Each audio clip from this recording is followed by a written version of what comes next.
when we go to Castillo's corner, where they speak Spanish. Our interpreter is Ray Torres.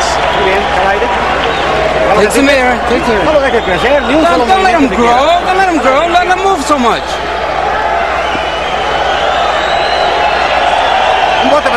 Come on, let's get the split bucket here. We need to put the jab, double jab, and then the right hand. The straight right hand to the body.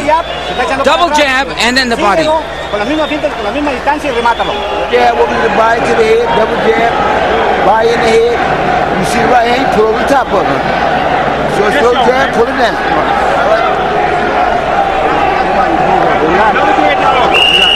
Keep frame. Keep the frame kick. Mayweather uncharacteristically deliberate in the first round. Indeed, the lightweight punch output averaged 66 punches per round. In the first round, Mayweather threw only 34 punches by CompuBox estimate.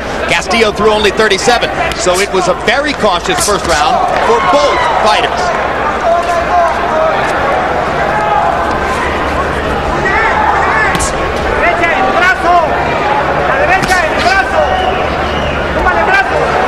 Mayweather's going to the body with the jab. That means he's going to try to come up and get closer with his left hook.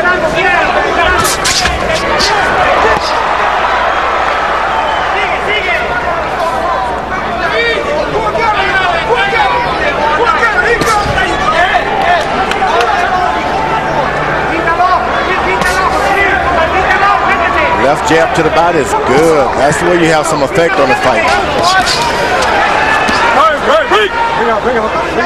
Mayweather goes to the body, Constantly after 3 or 4 rounds, his opponents drop his hands just a little. George, in several of his fights, Mayweather's had trouble with his hands. Now, obviously, between fights, the hands heal. You come out of training and you think, well, all right, I'm fine, I have no pain. Can you completely keep it out of your mind in the fight? Not at all, because you don't get a chance to practice with the small gloves that he's got on now. So his hands are going to get hurt, as usual. True for most fighters, right? They heal all the way through training camp and then get hurt again. 3 fights. And he's throwing a lot of wild shots, the left hooks, all the things that hurt your hands. All right, stop. And when a fighter sometimes tends to lower his head and bull in, as Castillo does, even more danger to the hands, right? Yeah, because you get a chance to hit him on top of the head. Right on the top of his skull. And that's when the punishment starts. The punishment on your hand. Right.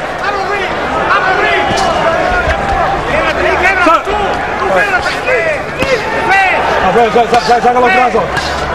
Mayweather's developing somewhat of a strategy. He's jabbing to the body. Good effect. Castillo sneaked in a low blow on the other side of referee Joe Cortez. Now, why all the grappling and clinching here, George?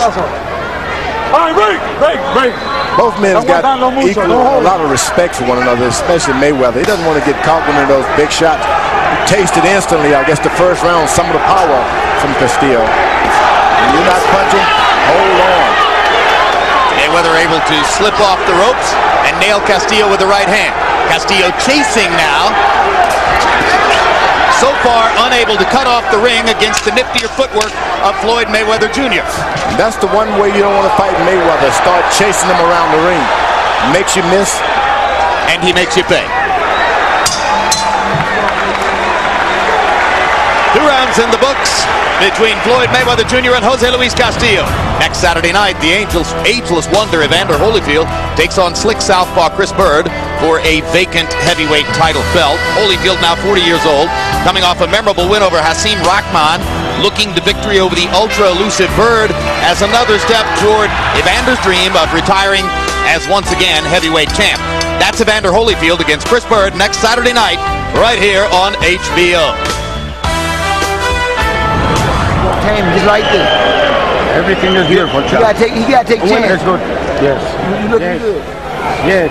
Stay focused. All you gotta do is stay focused. Both rounds, we have it. Okay. You can make it easy fight. You can make the fight. We got the condition to dictate the fight. So let's go. Nice and calm.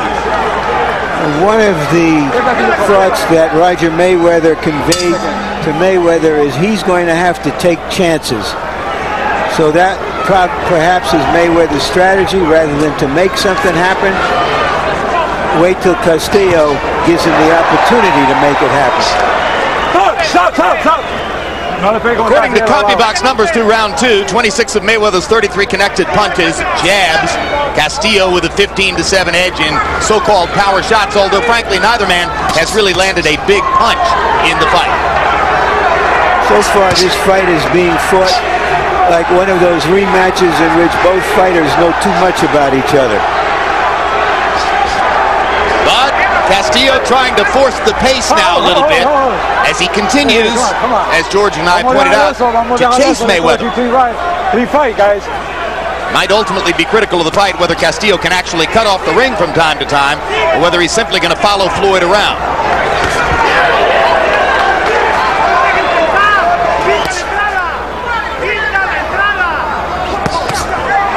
Now he's got that counter right hand that has been jabbing to the body all night.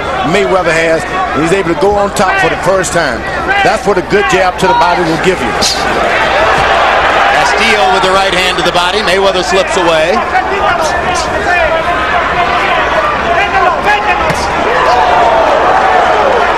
Quick little left hook inside by Floyd Mayweather. After the counter right hand, Castillo seemingly more reluctant to throw the left. And this is a good fight because the fight is coming to Mayweather. And that's what you want. Make the fight come to you. Again, Mayweather clocks Castillo with a little left hook. And Castillo, off balance, reeled to the corner.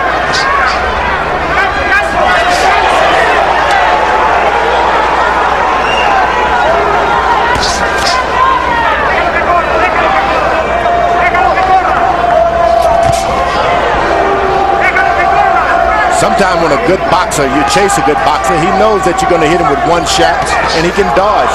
Always have in your mind that you're going to hit 3-shot combinations and you get a better chance of landing one shot. And that's what Castillo is doing, trying to get one shot, and he misses. What some viewers will remember from the close of the April 20 fight was Castillo repeatedly pressuring Mayweather against the ropes. Here they fought most of the first 3 rounds in space, and that is enormously to Floyd Mayweather Jr.'s advantage. That's why Castillo tries to get those hard shots into the body there in the clinch, hoping to take something away from Mayweather's legs. Once again, he goes for one shot at a time. It's not going to work. His corner's got to tell him, plan on 4 shots. Right hand to punctuate the round for Castillo, his best punch of the fight so far.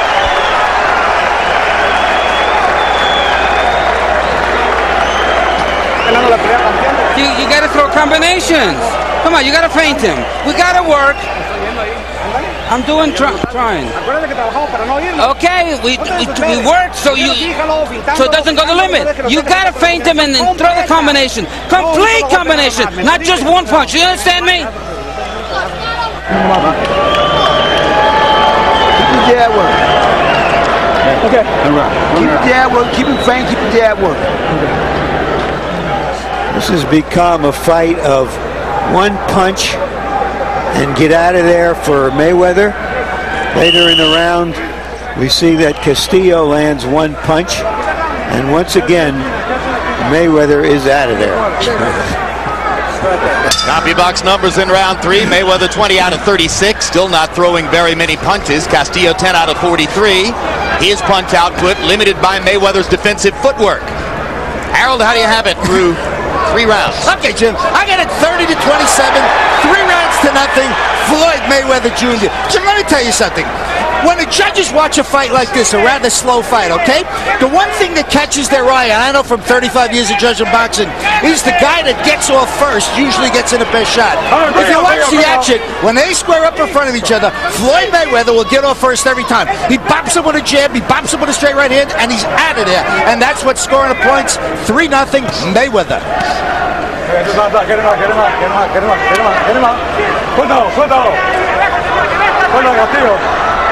Worth noting, of course, that Harold Letterman was among those who scored the first fight for Castillo, not for Mayweather.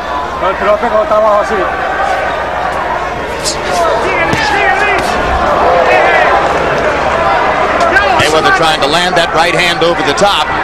Again, in the center of the ring, far from the ropes like this, Floyd Mayweather has big advantages. You're right. Castillo's got to keep Mayweather's back always 2 or 3 feet from the ropes. He's able to get his combinations off then. Mayweather goes right back to the middle of the ring. The difference in speed abundantly apparent in the center of the ring. Once Mayweather's back is against the ropes, it doesn't mean as much. Mayweather seems to maneuver himself right back in the middle again.